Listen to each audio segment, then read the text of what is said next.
આજે અમે Nadiad મહાનગરપાલિકામાંથી ward number 13ના 4 અમે ઉમેદવાર, હું હિરેનભાઈ દેસાઈ, મારી સાથે ઈશિતભાઈ પટેલ, કિન્નરીબેન શાહ, સોનલબેન તળપદા, અમે 4 વોર્ડના પ્રચાર અર્થે નીકળ્યા છે.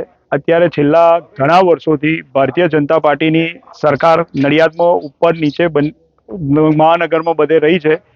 ખૂબ જ વિકાસના કામ અમારા પંકજભાઈ સાહેબ, ધારાસભ્ય શ્રી પંકજભાઈ સાહેબ દ્વારા થયેલ છે.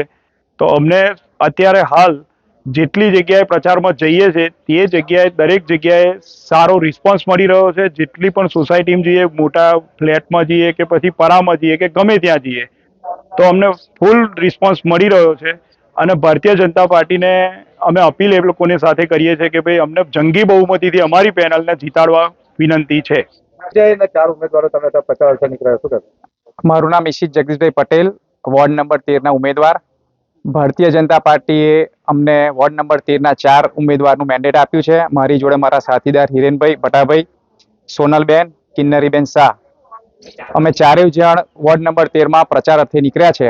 સરકારના જે વિકાસના કામો તો થઈ જ રહ્યા છે અને નગરપાલિકામાંથી મહાનગરપાલિકા જે થઈ છે તો એના લીધે અમને ચોક્કસ વિશ્વાસ છે કે જે વિકાસના કામો છે એને ચોક્કસપણે ગતિ મળશે. અને અમે વોર્ડ નંબર 13ના અને નડિયાદના દરેક પ્રજાજનોને જણાવીએ છીએ કે તમે કમળના નિશાનને બટન દબાવી ભારતીય જનતા પાર્ટીને ખૂબ જ બહુમતીથી જીતાડો એવી અમે નમ્ર વિનંતી કરીએ છીએ. દરેક જગ્યાએ દરેક સોસાયટીએ જઈએ છીએ, નાની મોટી સમસ્યા તો છે જ, પણ દરેક જણ ભારતીય જનતા પાર્ટી અને સરકારના જે વિકાસના કામો છે એનાથી 100% સંતુષ્ટ છે.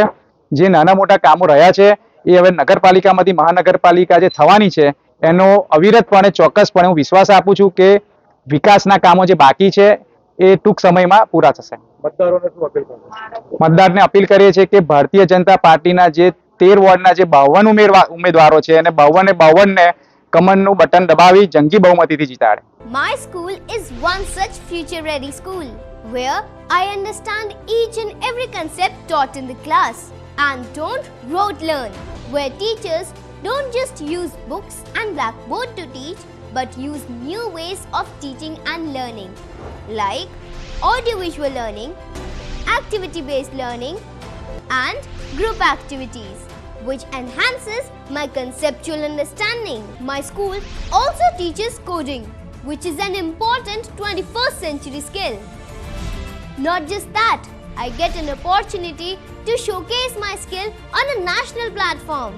And with all this, I acquire important skills that make me future ready and confident. Would you also like to know where is my future ready school? Visit now and see for yourself.